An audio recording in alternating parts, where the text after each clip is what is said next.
আসসালামু আলাইকুম, কেমন আছেন সবাই? বিনুর বিশ্বে আপনাদের সবাইকে জানাই স্বাগত। আজ অনেকদিন পর আবার একটা রেসিপি আপনাদের সঙ্গে শেয়ার করব। আসলে আছি এখন গ্রামের বাড়িতে। এখন আমার বাড়ি বানানোর কাজ চলছে, আপনাদের সবাই জানেনই, আগেই আপনাদের সঙ্গে শেয়ার করেছিলাম। সেই সব কাজেই এখন ব্যস্ত খুব, তাই নিয়মিত আপনাদের সঙ্গে কোনো ভিডিও শেয়ার করতে পারছি না। কিন্তু আজকে এমনই একটি মজাদার রেসিপি তৈরি করেছিলাম বাড়িতে, ভাবলাম আপনাদের সঙ্গে শেয়ার করি। এটি হচ্ছে গাব চুনো চচ্চড়ি। এই গাব চুনো মাছটা বাজারে পাওয়া যায় কিনা জানি না, তবে আমরা কোনোদিন বাজার থেকে কিনে খাইনি। এটি আমার গ্রামের বাড়িতে একজন মাছ ব্যবসায়ী বাড়িতে বাড়িতে বিক্রি করতে আসে মাছ, তার কাছেই পাওয়া যায়, তবে সব সময় পাওয়া যায় না, কখনো সখনো এই মাছ পাওয়া যায়। খেতে কিন্তু অসাধারণ হয়। চলুন তাহলে রান্নাটা শুরু করা যাক। চুনোটা কোনো এক রকমের মাছ নয়, এতে অনেক রকমের মাছ মিক্স করা থাকে। যেমন চুনো মাছ থাকে, নদীর চুনো, তারপরে তোপসে মাছ থাকে। এই যে দেখুন, এটা হচ্ছে তোপসে মাছ, ছোট ছোট তোপসে মাছ থাকে। অনেক সময় এতে চিংড়িও থাকে। তো সব মাছগুলোকে ভালো করে আমি বেছে ধুয়ে নিয়েছি, মাথাগুলোকে বাদ দিয়ে দিয়েছি, কেননা একেবারে ছোট মাছের মাথা তো কিচকিচ করে, তাই মাথাগুলোকে আমি বাদ দিয়ে দিয়েছি। আপনারা যদি চান মাথা রেখে দিতে পারেন। এর মধ্যে দিয়ে দিচ্ছি আমি নুন, হলুদ, লঙ্কার গুঁড়ো আর আদা রসুনের পেস্ট দিয়ে ভালো করে মেখে রেখে দেবো মাছটাকে কিছুক্ষণের জন্য। এবার গ্যাসটাকে অন করে নেব, চাপিয়ে দেবো একটা কড়াইকে খুব ভালো মতো গরম করে নিয়ে দিয়ে দেবো এতে সর্ষের তেল। যতটা সর্ষের তেল আমার প্রয়োজন ততটা সবটা এখন দেব না, তার অর্ধেকটা এখন দেব। তার মধ্যে দিয়ে দেবো পেঁয়াজ কুচিও যতটা লাগবে তার সবটা দেব না, অর্ধেকটা দেব। দিয়ে পেঁয়াজটা খুব বেশি লাল লাল করব না, হালকা লাল হবে।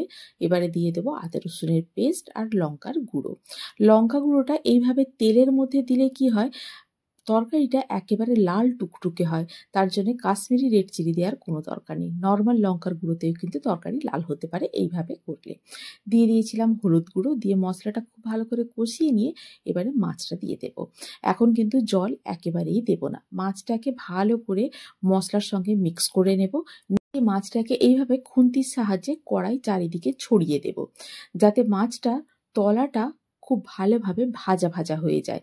এবারে বাকি পেঁয়াজ কুচিটা দিয়ে দেবো এর ওপরে, আর দিয়ে দেবো বাকি তেলটুকু দিয়ে এখন কিন্তু একেবারেই নাড়াবো না, ঢাকনা দিয়ে দেবো।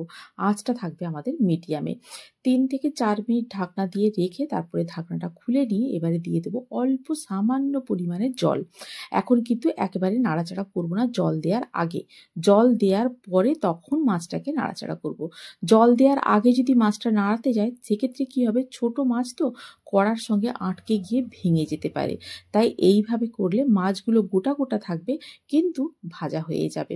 এরপরে দেখুন কি সুন্দর কড়া থেকে ছেড়ে এসছে মাছগুলোকে এইভাবে ভালো করে একটু নাড়াচাড়া করে নেব, নিয়ে গ্যাসটাকে হাই ফ্লেমে রেখে দেব। এখন আর ঢাকনা দেওয়ার কোনো দরকার নেই, মাছটা এমনিতেই সেদ্ধ হয়ে যাবে। এই জলটুকু সবটা একেবারে গায়ের সঙ্গে মাখা মাখা হয়ে গেলে তখন আমাদের চচ্চড়িটা একদম রেডি হয়ে যাবে। যে দেখুন, জলটা একদম নেই, গামাখা হয়ে গেছে, মাছটা একেবারেই শুকনো শুকনো হয়ে গেছে, তার মানে আমাদের চচ্চড়িটা কিন্তু একদম রেডি। এবারে দিয়ে দিচ্ছি আমি কাঁচা লঙ্কা আর ধনেপাতা কুচি। কাঁচা লঙ্কাটা যে যেরকম ঝাল খান সে অনুযায়ী দেবেন, তবে এই মাছের চচ্চড়িটা একটু ঝাল ঝাল ভালো লাগে খেতে। ধনেপাতা কুচি, কাঁচা লঙ্কা দিয়ে কিছুক্ষণের জন্য ঢাকনা দিয়ে রেখে দেবো মাছটা। এই মিনিট 5 মতো। যে কোনো রান্না করার পরে সঙ্গে সঙ্গে কিন্তু কড়াই থেকে বার করে নিতে নেই, মিনিট 5-10 এমনিই রেখে দিতে হয় যাতে ব্যাপারটা মুচে যায়। এই যে দেখুন, গাব চুনোর চচ্চড়িটা কিন্তু আমাদের একদম রেডি। এই যে একদম তেলে গা মাখা চচ্চড়ি গরম গরম ভাতের সঙ্গে কিন্তু একেবারে জমে যায় ব্যাপারটা। এবারে এটাকে আমি সার্ভ করে নেব। আপনারাও ট্রাই করুন তাহলে বাড়িতে রেসিপিটি। এটা একদম দেশি খাওয়া, খুব ভালো লাগে খেতে। অবশ্যই ট্রাই করে জানাবেন যে আপনাদের কেমন লাগলো। আর যদি ভালো লেগে থাকে তাহলে বন্ধুদের সঙ্গে শেয়ার করুন, আর যদি কোনো নতুন বন্ধু থেকে থাকেন তাহলে আমার চ্যানেলটিকে সাবস্ক্রাইব করে পাশে থাকার অনুরোধ রইল। এইরকমভাবে শুধু গাব চুনো কেন, এমনি চুনো মাছ বা পুঁটি মাছ বা যে কোনো ছোট কুচো মাছ চচ্চড়ি করলে কিন্তু অসাধারণ লাগে খেতে। প্রসেসটা একেবারেই একই। আজ তাহলে এই পর্যন্তই, আবার দেখা হবে। ভালো থাকুন, সবাইকে ভালো রাখুন। আল্লাহ হাফিজ।